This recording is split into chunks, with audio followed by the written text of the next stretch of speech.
Bienvenidos un día más a Tradición Viva Televisión. Hoy tenemos un invitado de lujo, el padre Justo Lofeudo, con quien procuraremos hablar, por lo menos de una forma breve, sobre el misterio de iniquidad. El motivo de haber elegido este tema es que muchos católicos hoy en día desconocen el significado mismo de la iniquidad. Y eso, a pesar de que nuestro Señor Jesucristo ya nos anunció que volvería. Pero lo importante es que nos anunció también que antes de su regreso habría un tiempo de dificultades y de extendida iniquidad. El problema es si estamos en ese tiempo ya de extendida iniquidad o no. Así, en Mateo 24-21 podemos leer porque habrá entonces una gran tribulación, cual no hubo nunca, desde el principio del mundo hasta el presente, ni volverá a haberla. Bien, estas palabras, desde luego, ya nos deberían poner en preaviso, pero lo importante es que en estos tiempos que vivimos, los cristianos podemos estar confusos, podemos a veces no saber qué actitud tomar ante estas grandes circunstancias, y el propio Mateo también ya nos anunció algunos de los peligros y nos dijo aquello de porque surgirán falsos cristos y falsos profetas que harán grandes señales y capaces de engañar, si fuera posible, incluso a los mismos elegidos, es decir, a los mismos católicos. Bueno, bienvenido a Tradición Viva Televisión, Padre Justo. Muchas gracias por la invitación también. Si le parece, hago una pequeña introducción de su figura, ya me imagino que querrá añadir algo de lo que yo diga. Bueno, es un sacerdote argentino de los misioneros de la Santísima Eucaristía, lleva años recorriendo el mundo con una misión particular y además importantísima: ayudar a establecer capillas de adoración eucarística perpetua en todos los lugares donde usted visita. En esas capillas es donde el Santísimo está expuesto todo el día y la noche, es decir, durante 24 horas, siempre, o se procura que esté siempre acompañado por voluntarios. Bueno, desde el 2003, aunque su andadura es muy anterior, pero el 2003 recorre incansablemente Europa. Ha estado, si me dejo algún país me dice, pero ha estado especialmente en Italia, en España, recientemente en Polonia, en Croacia. Bueno, pues hoy contamos con el Padre Justo en Tradición Viva Televisión. Muy bien. Sí, Rumanía, Austria también. Sí, Sí, o sea que... y algún otro por ahí, Suiza también. Bueno, pero en definitiva, sí, desde hace casi 20 años estoy aquí, por Europa. Sí, este tema es para mí también particularmente de mucho interés. Claro, estamos con muchos signos en este momento, ¿no? Ahora, lo primero que uno debería aclarar es a qué se llama misterio de iniquidad. Efectivamente. Evidentemente al mal que se interpone entre Dios, que quiere que todos los hombres se salven, y la humanidad. Ahora, ¿cuándo aparece el misterio de iniquidad? Bueno, si nos atenemos a esa definición que acabo de dar, así, entonces el misterio de la iniquidad aparece en el Edén, en el momento de la creación. Eso lo referimos al hombre, a la creación visible. Pero antes de eso, en la rebelión angélica aparece. Por eso el misterio de iniquidad está relacionado con la libertad que Dios dio a su creación en un tiempo, y que en tanto este concepto de tiempo se prolonga, la libertad como elección de la criatura inteligente sobre su actuar, sobre su destino, sigue estando presente. Para los ángeles esa libertad de elección quedó fija, y desde el momento de la rebelión quedaron los santos ángeles de una parte y los rebeldes, los demonios, de la otra. El hombre, en su calidad de viator, de caminante, mientras sigue caminando sobre esta tierra, elige cada paso y su destino, si ir hacia Dios o apartarse de él, hasta el extremo de renegarlo y de condenarse, claro. Ahora, como el misterio de iniquidad, ya yendo a una precisión mayor, está ligado a la salvación, está por eso mismo estrechamente vinculado a la aparición de Jesucristo. Por tanto, el misterio de iniquidad se pone de manifiesto con todo su poder a partir de la encarnación, ¿no? Ya lo vemos, a partir del mismo momento de la encarnación, además está dicho de una forma profética muy especial en el Apocalipsis, ¿no? La mujer que da a luz al niño y que el dragón lo quiere devorar, ¿no? Ya lo vemos en la persecución de Herodes y todo. De modo tal que al misterio de la encarnación de Dios se vino oponiendo el misterio de la iniquidad. Y en estos momentos, yo me atrevo a decir, y creo que estaremos de acuerdo, es que está en su cúspide. No ha llegado al máximo, pero está a punto de llegar al máximo de sí. Ha dicho, evidentemente el misterio efectivamente de la iniquidad surge en el paraíso, en ese escuchar a Adán y Eva la voz de la serpiente. Aquí quería hacer dos comentarios. Uno, por un lado, evidentemente lo que hace Adán y Eva es desobedecer la orden de Dios de no probar la fruta del árbol de la ciencia. No sé si sería correcto decir que el misterio de la iniquidad es, bueno, lo que los griegos, iniquidad, los griegos hablaban de anomia, es decir, la ausencia de ley, es la desobediencia suprema a la ley suprema, la desobediencia absoluta. No sé si esa aproximación sería correcta. ¿Es la desobediencia a la ley de Dios el ministerio de iniquidad? Sí, claro. Y ahora lo vamos a ir viendo un poquito más, pienso, pero yo creo que además lo definen, eso bajo el punto de vista quizás legal, ¿no? Pero también los griegos lo definen como ibris, ¿no? El apartarse del camino que después será, bueno, es la raíz de la tragedia griega, ¿no? Que después será castigado, ¿no?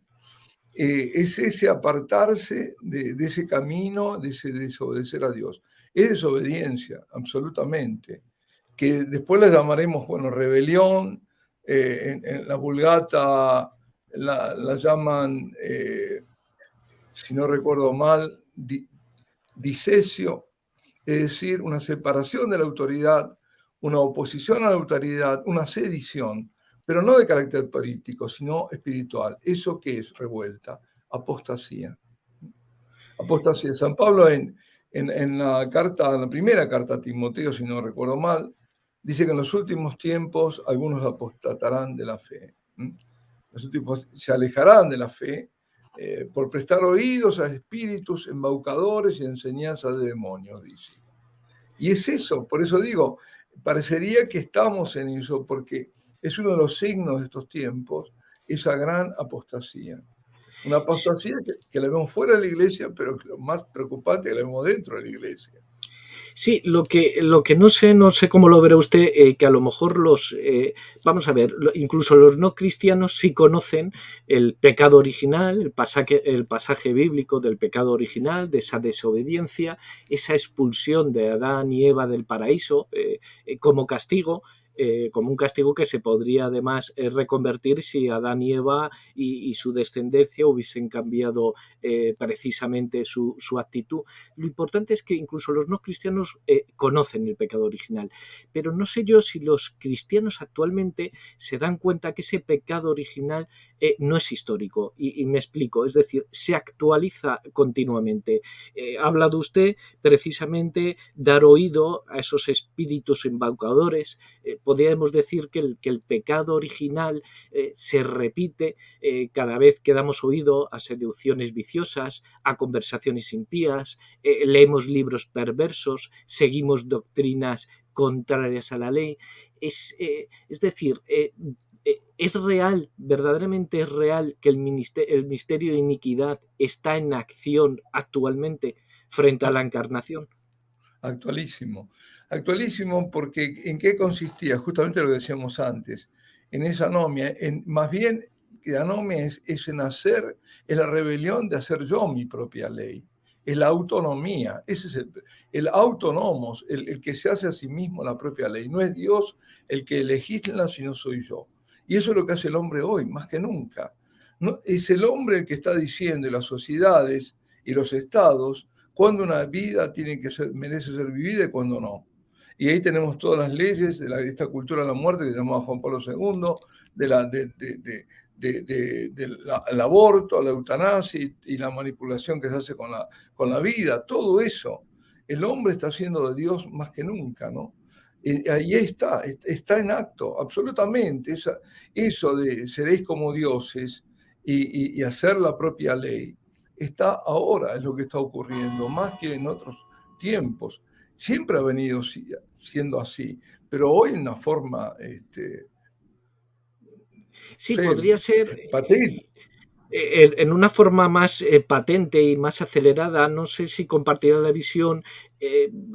Opino, soy de la opinión que el liberalismo con todas las escuelas posteriores, ahora no vamos a explicar el liberalismo, que se puede traducir también en comunismo, anarquismo, o sea, el liberalismo como madre de todas estas doctrinas, considero que con su individualismo, su relativismo, su visión únicamente economicista de la vida, su negación de la vida espiritual, sus subjetivismos, sus ansias, por así decirlo, de autodeterminación de la voluntad del individuo, ha llevado al hombre a desvincularse no solo de la ley divina, sino de la propia ley natural.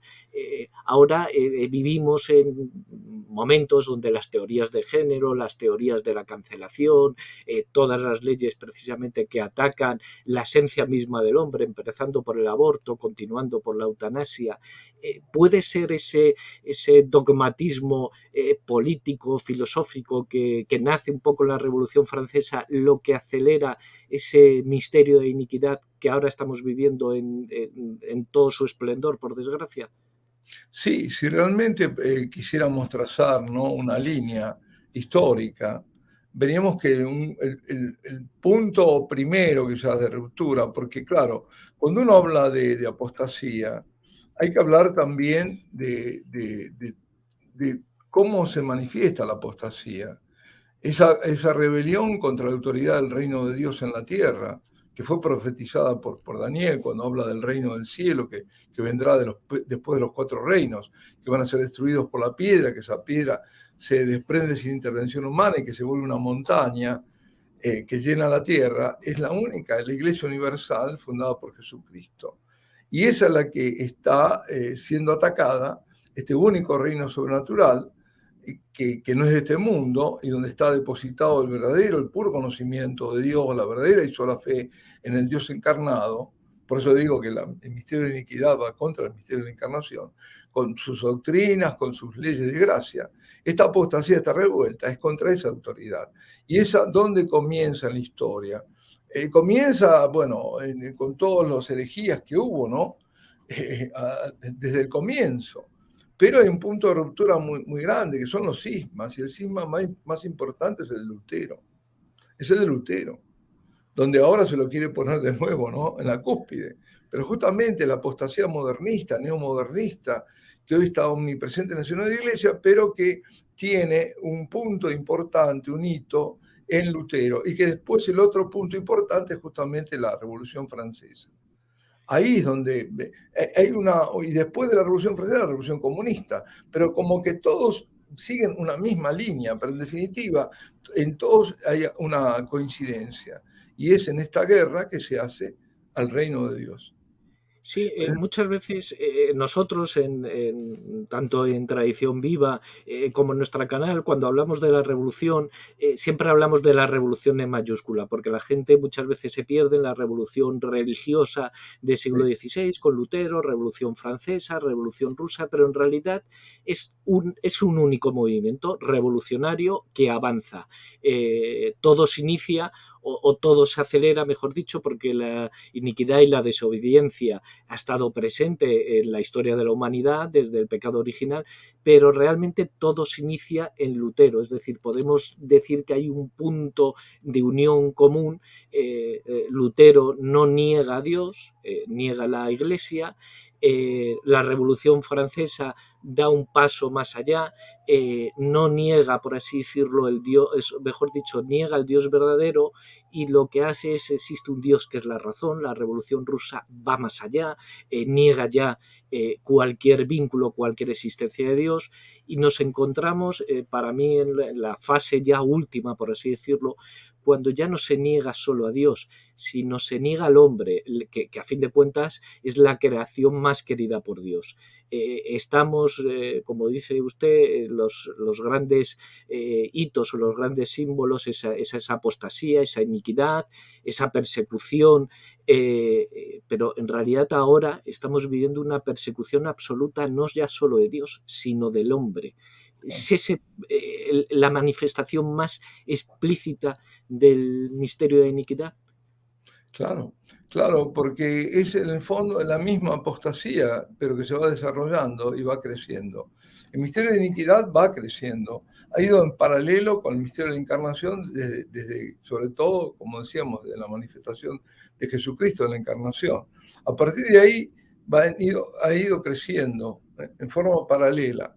Y ahora la apostasía está llegando al máximo, que era el máximo lógico, porque si quitamos a Dios, destruimos al hombre. A Dios no se lo puede destruir, Satanás lo querría destruir, pero no puede. Pero destruye a su creación y destruye sobre todo al hombre, ¿no? Que es lo que está ahora intentando hacer, y en este culminar, ¿no? Es ese camino. Lo que pasa es que esta apostasía tiene notas que se van dando, manifestaciones, y una es el cisma, justamente, el de Lutero y el que vendrá seguramente. Porque ahora estamos viendo que están cohabitando dos iglesias. Una iglesia que es la iglesia, y otra que es una nueva iglesia que no es iglesia, donde el Espíritu no está, donde no está la ley, donde no está, ¿no? Al final se va a negar, como siempre termina negándose la encarnación, como ha pasado desde el comienzo. Entonces, una de las notas es ese cisma, y dentro de ese cisma la herejía, porque la herejía es la que lleva al cisma, y a su vez el cisma realimenta la herejía. Y eso también lo estamos viviendo ahora, y además esa, como digo, negación de la encarnación, que fue, las primeras herejías fueron esas, todas fueron negación de la encarnación, de un modo o de otro. Es decir, el arrianismo, los nicolaitas, todos estos, ¿no? Los gnósticos. Y ahora se vuelve también a todo eso. No hay nada nuevo en el fondo. Se la reformula, pero es lo mismo. Y además se está negando, por supuesto, lo que se está negando ahora es la divinidad de Cristo, ¿no? Y para igualar, para poder igualar lo que no es igualable, entonces hay que bajar a Cristo, hay que quitarlo. Entonces tenemos un Dios, y cada uno entenderá al Dios como lo quiera entender. Es cierto, por ejemplo, lo del pecado original, lo que comentaba antes, muchas no lo tienen, pero, por ejemplo, hay una corriente musulmana, el sufismo, que lo dice de una forma muy gráfica, pero hay una verdad muy grande. Dice que cada hombre al nacer es tocado por Satanás, pero hubo dos que no fueron tocados. Isa, o sea, Jesús, y Sidna Marián, la Virgen María. Esos no fueron tocados. Y están, de una forma, hablando de la concepción, ¿no? Si hay una noción bastante fuerte, pero eso no es suficiente. Eso no es suficiente. Aquí no se puede pactar con y que quien pague ese pacto, el precio de intercambio, la mercancía, sea la verdad. Y ahí es lo que está en juego. Porque la apostasía es la apostasía de la verdad, la apostasía de la fe y la apostasía de la verdad. Es la rebelión contra la verdad y la verdad revelada, y la rebelión contra la fe. Que es todo uno. Sí, porque, bueno, ha citado a Nuestra Señora. Claro, en este misterio, Dios a lo largo de la historia de la humanidad nos ha dado muchísimas advertencias. Recordemos a Noé ante las corrupciones, el diluvio, recordemos la Torre de Babel. Es decir, continuamente nos ha dado mensaje, nos ha pedido la conversión y continuamente el hombre se ha olvidado de esa obligación de conversión. Claro, estos avisos que algunos leen en las Sagradas Escrituras como si esto fuera cuestión del pasado, sin más, todos estos grandes castigos bíblicos. Claro, algunos quizá piensen que Dios ha desaparecido, que no nos da aviso. ¿Hasta qué punto Nuestra Señora en las numerosas apariciones, incluso las reconocidas por la Iglesia, no nos está dando avisos del misterio de la iniquidad y no nos está llamando a conversión? ¿Cómo juega Nuestra Señora en todo este misterio y en la preparación que los católicos tenemos que tener para los tiempos que van a venir? Bueno, hay una constante, siempre ha sido, y la constante que ya viene incluso del Bautista y del Señor, que es el llamado a la conversión. Pero el llamado a la conversión para este tiempo y de una forma personal. La Virgen viene a decir eso mismo, pero no se agota ahí. Porque a veces se piensa que, bueno, viene a llamar a la conversión y ya está. No, por ejemplo, Fátima es profética y esa profecía está abierta al futuro. Es decir, no solo viene a llamar a la conversión, viene a hablarnos de nuestro tiempo. Viene a mostrar el estado de este tiempo y nos viene a llamar a dar los pasos que tenemos que hacer para volver a Dios. Eso sí, y viene además no solo a darnos los pasos, a traer las gracias. Eso no tenemos que olvidarnos. La Virgen no es un testimonio ahí o la madre en forma espiritual y nada más. Es la madre que viene a traer las gracias. Gracias actuales para que nosotros podamos cambiar. Es un tiempo de gracia. En la medida que aparece la Santísima Virgen, Dios nos está indicando este es tiempo de gracia. Pero como tiempo, todo tiempo se agota. Entonces este tiempo tendrá un fin. Y esa es la urgencia del llamado, porque los signos son ya de la venida del anticristo, mejor dicho, de la manifestación del anticristo. Tenemos una apostasía como nunca la hemos tenido en toda la historia de la humanidad, porque esta implica la propia iglesia. Es decir, una apostasía que va a todo el mundo, que niega a Dios, y lo niega de formas diferentes, pero lo niega, y está la apostasía dentro. Y está el otro signo, que es el enfriamiento de la caridad. Con lo que decíamos, esta cultura de la muerte es tremendo. Lo que está ocurriendo y hay cosas que no se pueden decir porque si las dice uno lo cortan, ¿no? Por ahí. Pero que son evidentes, el que quiera ver, lo ve. Entonces aquí hay una manifestación del espíritu del mal, de Dios Satanás, con todas sus huestes, que están atacando terriblemente. Es una guerra contra Dios detrás de todo esto. Y estos signos están indicando que estamos llegando a un punto.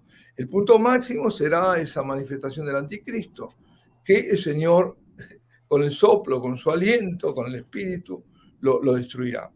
Bueno, son tiempos, los tiempos son los tiempos de Dios, no sabemos, pero sí hay cosas que sí son premonitorias, que nos están indicando. Y la Virgen, justamente otro de los signos, es esta venida de ella, de estas venidas, esta intensificación de las apariciones de la Virgen, dejando de lado las muchísimas que hay que son obra del demonio y que está disfrazada la Virgen, porque hay muchísimas falsas apariciones, falsos profetas, que es otro de los signos, los falsos maestros y los falsos profetas. Lo tenemos todos los condimentos, para decir de una forma así burda, pero todos los elementos realmente que nos están indicando qué tiempos son estos. Sí, porque a veces parece que algunos cristianos no lo quieren ver. Antes en la introducción hemos hablado que Mateo no solo nos anunciaba esa gran tribulación, sino que nos anunciaba precisamente que surgirían falsos cristos, falsos profetas, que iban incluso a engañar, capaces de engañar a los mismos elegidos. Claro, entonces, ante esos falsos cristos y esos falsos profetas, ¿qué criterios podemos o debemos manejar para distinguir los falsos cristos, los falsos profetas de aquellos que no lo son? De distinguir exactamente cuál es la ley de Dios que nosotros debemos seguir. Bueno, lo fundamental es pedir siempre la luz del Espíritu Santo para poder discernir. porque a veces se mezclan tanto y claro, digamos, la particularidad del enemigo es confundir. Y por ahí decir la ambigüedad o decir cosas en las cuales uno puede estar de acuerdo y después desvía.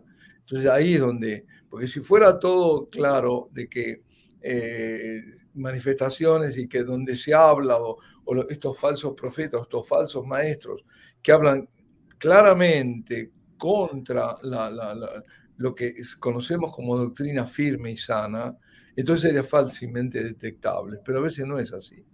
Cuando es así, sí, porque si hay algo que va en contra de los dogmas de la iglesia, en contra de la tradición de la iglesia, la tradición, sagrada tradición me refiero, es decir, en contra de la revelación de la iglesia y en contra del magisterio bimilenario de la iglesia, ya sabemos, no puede haber ningún magisterio ahora que contradiga uno anterior, porque entonces sería, por el principio de contradicción, ya la iglesia no tendría la verdad.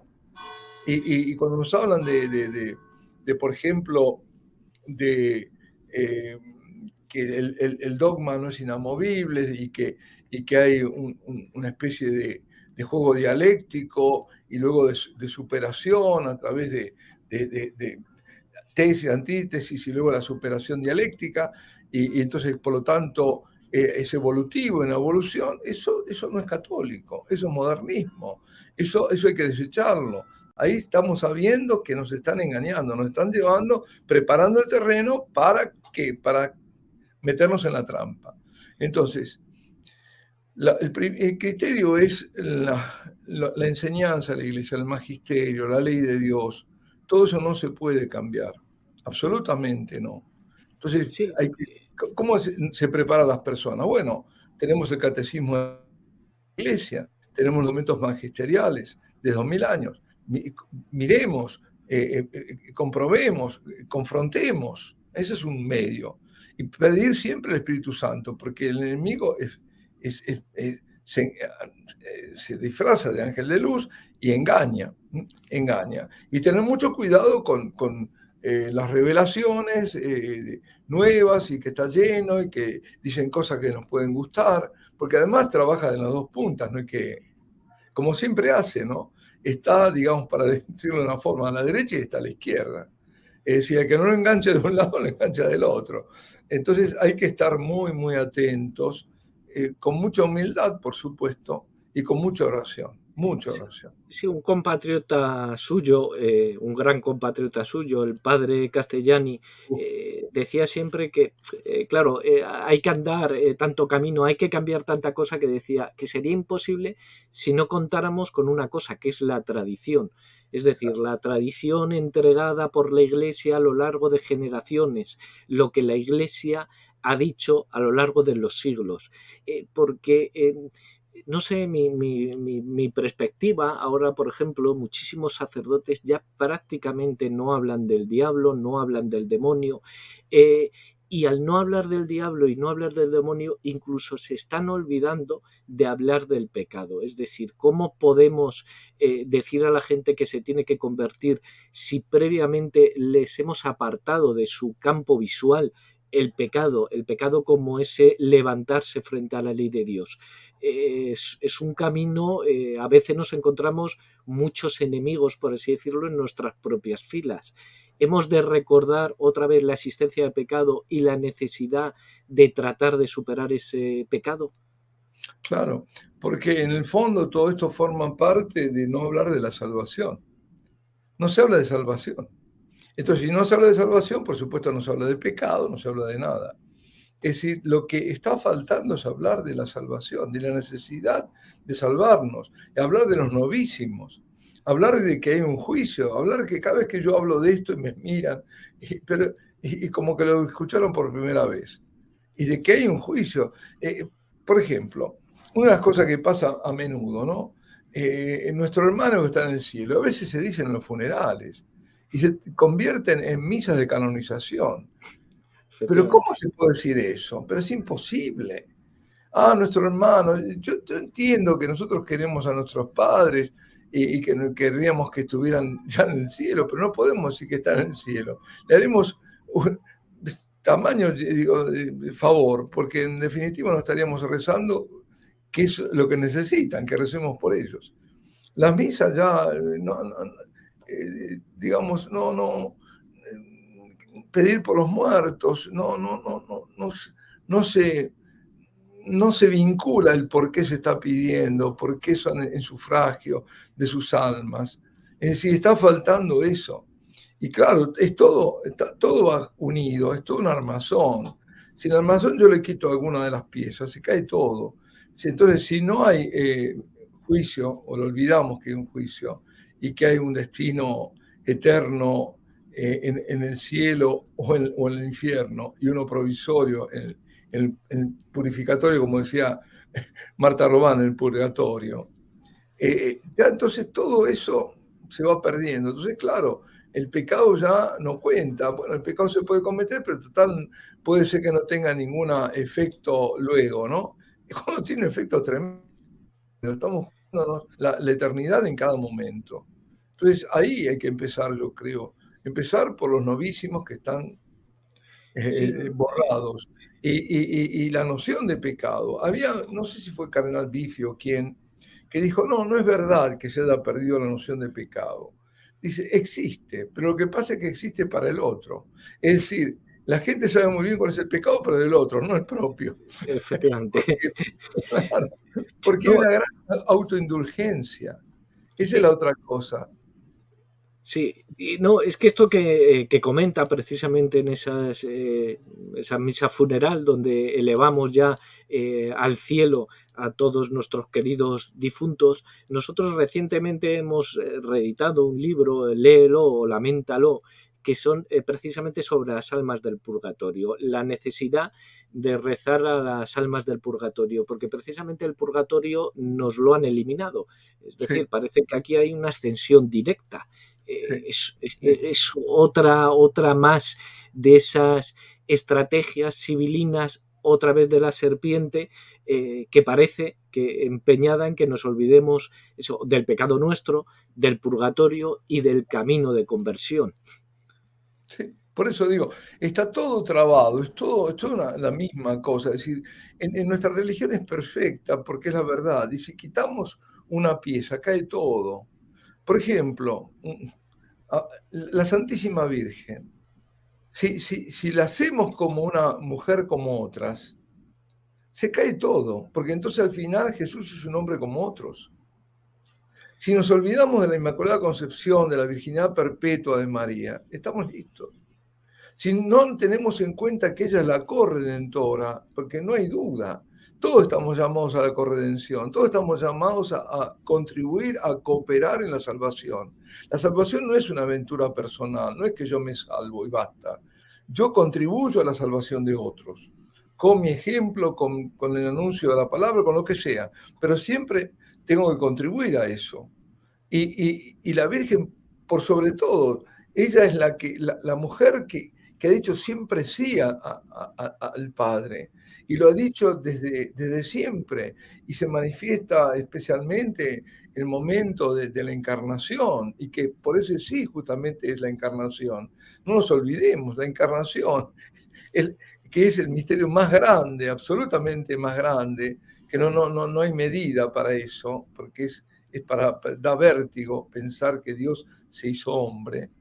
Pues es por ese sí de María, y ese sí va a ser perdurable como es su virginidad, que es perpetua. Ese sí es perpetuo, y ese sí tiene su culmen o su segundo punto culminante en la cruz. Ahí es donde está entregando. Ella está ofreciendo, hay una sola cruz, no hay dos cruces para María. La cruz de María es la cruz del Hijo, y ella abraza esa cruz. Y en ese momento de la muerte del Hijo, de la pasión del Hijo, el momento de la muerte, ella está dando todo su dolor y está entregando su Hijo al Padre en esa acción sacerdotal, como la tenemos todos por el bautismo nosotros, ¿no? La tenemos que no solo ofrecemos oraciones, sino que podemos ofrecer sacrificio. Pues ella no se le puede negar que haya ofrecido el sacrificio mayor, y eso la hace corredentora, y por eso todas las gracias pasan por el corazón de María. Y por eso lo vemos en esa manifestación en Pontevedra, ¿no? Cuando se ve la Santísima Trinidad y cómo el corazón de María está ahí, junto al corazón del Hijo abierto, ¿no? En la medalla milagrosa también está en una forma gráfica. Entonces, si nosotros negamos eso, estamos haciendo a María, bueno, como cualquiera, y como decían algunos hipermodernistas, ¿no? La cruz de Cristo como si fuera un accidente de trabajo. No fue voluntario, sino que, bueno, al final, pobre, lo pescaron y lo crucificaron. Es Sí, horrible, pero estas son herejías tremendas. no sé, claro, la sociedad occidental es verdad que parece que vive en una falsa alegría, en una negación incluso a la muerte, no se quiere afrontar la muerte, pero en realidad esa falsa alegría, desde mi punto de vista, supone un gran miedo. Es decir, Exacto. Jesucristo ante todo vino a quitarnos el miedo a la muerte, es decir, ante ese miedo que el demonio nos había inoculado a través de la serpiente, Jesucristo vino, fue crucificado y resucitó, es decir, perder miedo a la muerte. Occidente, precisamente, podríamos decir que lo que es prisionero de esos miedos, no ha recibido el mensaje de liberación de nuestro Señor, que su gran mensaje de liberación es la cruz, precisamente. Claro, justamente en lo que, digamos, Satanás ha hecho esclavo al hombre por el miedo a la muerte, sobre todo. Y lo vemos en las falsas religiones, en el budismo, como explicaba el padre Hayton también, que estuvo ahí en el Tíbet, Efectivamente. cómo nos tienen dominados a través del miedo a la muerte.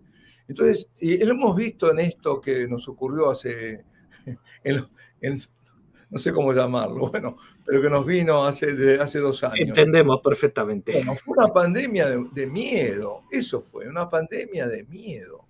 Es decir, si algo fue el miedo. Y el miedo es otro de los marcadores de la apostasía. En la medida en que baja la fe, aumenta el miedo. En la medida en que aumenta la fe, baja el miedo. Es decir, está en proporción inversa. La apostasía también se mide por cómo ha reaccionado la propia iglesia, porque lo importante es la iglesia. ¿Cómo ha reaccionado? Ha cerrado las puertas, ha hecho... bueno, yo lo he visto en tantas partes, ha exagerado de una forma increíble las medidas higiénicas. Parecería que ya más, digamos, transmitido un mensaje muy pernicioso, como que la Eucaristía es un posible vehículo de contagio. Tremendo. Y eso es diabólico, eso es diabólico. Y Sí, vemos las no, consecuencias. sí, sí, parece que precisamente la Iglesia se ha olvidado de su principal, o en muchos casos, afortunadamente no en todos, pero sí es verdad que parece que muchos pastores han olvidado el principal mensaje, que es esa resurrección, que nosotros no estamos llamados para la muerte, nosotros estamos llamados para la resurrección. Y claro, desde esa perspectiva, una vez que se olvida la parte principal del mensaje de nuestro Señor, bueno, pues como decía usted antes, en cuanto quitamos una pieza, como esto es un procedimiento lógico, racional, en cuanto eliminamos, que bueno, no vamos a, por no divagar, no vamos a meternos precisamente en cómo se está cuestionando actualmente precisamente la racionalidad y la razón frente a la voluntad, al voluntarismo, parece que la razón no decae. Claro, pero ante este escenario, muchos católicos a lo mejor piensan que dado que estamos en estos momentos de tribulación, parece que nosotros no podemos hacer nada. Es decir, parece que se les podría, el demonio otra vez les podría inspirar a quédese usted en casa, no haga nada y no de este combate. No sé si usted será lector o ha leído El Señor de los Anillos Sí, de claro. Tolkien. Es que yo siempre pongo un ejemplo. En el Señor de los Anillos, precisamente se desarrolla ese combate entre el bien y el mal. Bueno, los hobbits viven en un mundo completamente feliz, alejados de ese combate, y precisamente lo que consiste es esa revelación de ese pueblo diminuto, es decirle, oye, el combate lo tenéis que dar. Primero, el mal existe, cosa que muchos ahora lo niegan. Y segundo, ese combate se puede vencer. pero para vencer hay que dar ese combate. Claro, ¿considera usted evidentemente que es necesario que otra vez los cristianos salgamos a dar ese santo combate? Claro, porque uno de los grandes problemas hoy es la apatía. Esa apatía que se manifiesta en la fe. Es decir, en vez de participar de la fe y de vivirla, se retraen, y yo lo veo aquí, y me lo dicen en varios lugares, ahora donde estoy, pero en varios lugares lo he visto, ¿no? Por ejemplo, las personas después de ese lockdown, de ese confinamiento, no van a misa. Gente que iba a misa, gente que era asidua, no, la ve por televisión. Estoy más cómodo. Es decir, esto es querer salir fuera del combate. Pero no se puede, aquí no hay elección.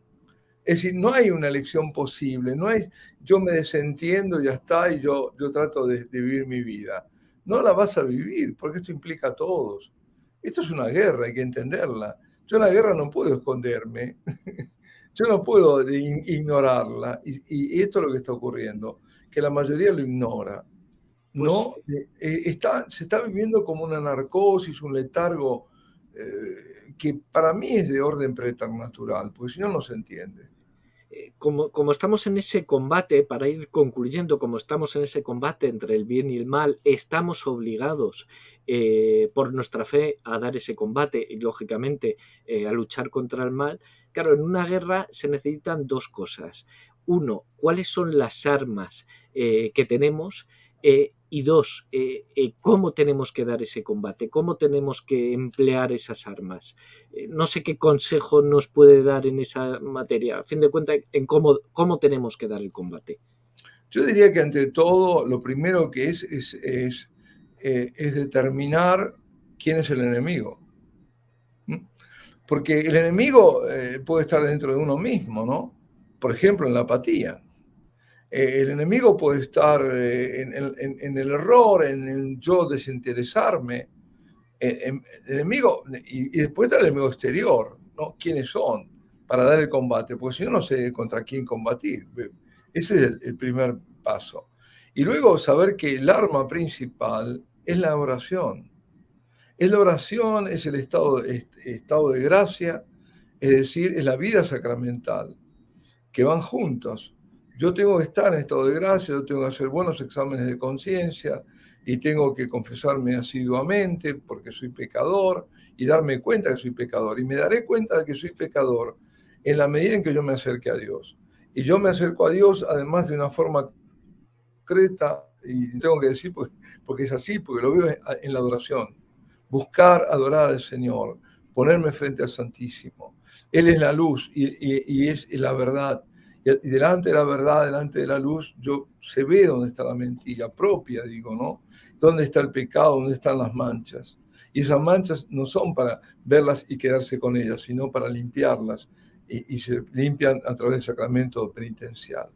Esa vida sacramental, vivir de la Eucaristía y además de los demás sacramentos, es lo que me permite abrir los ojos. Porque lo primero, y abriendo los ojos y discerniendo a través de la oración, la Virgen nos dio además, y hay un poder muy grande, que es el rosario, el Santo Rosario. Rezar el rosario y rezar otras oraciones, pero oraciones que vengan del corazón. Dios siempre no me va a abandonar, al contrario, me va a mostrar la realidad de las cosas. Y así sabré contra quién debo combatir. Porque si yo no identifico al enemigo, tampoco no hay combate posible. Puede ser un enemigo así deleterio, ¿no? Y ambiguo, y entonces ¿dónde estoy? ¿Voy dando palos al aire o ir contra los molinos de viento? En cambio, cuando lo identifico fuera y dentro de mí, es ahí donde yo sí puedo hacer el buen combate. Y el buen combate tiene que ser la vida sacramental y la oración. Y no hay otro. Es eso. Y a través de eso se aumenta la fe, se aumentan las virtudes. Es el camino, no hay otro camino.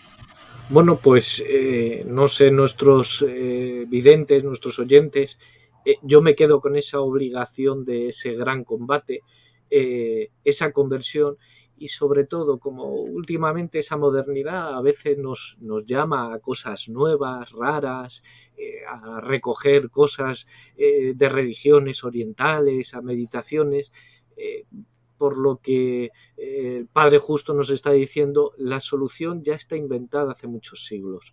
Es esa oración, ese creer, y ese impulsar o realizar los actos, esa acción precisamente en que la oración y la meditación nos va a determinar como nuestras obligaciones, cada uno en su ambiente. Es decir, el tratar y desde luego proclamar mil y mil veces y gritar, aunque no nos escuchen, la verdadera palabra.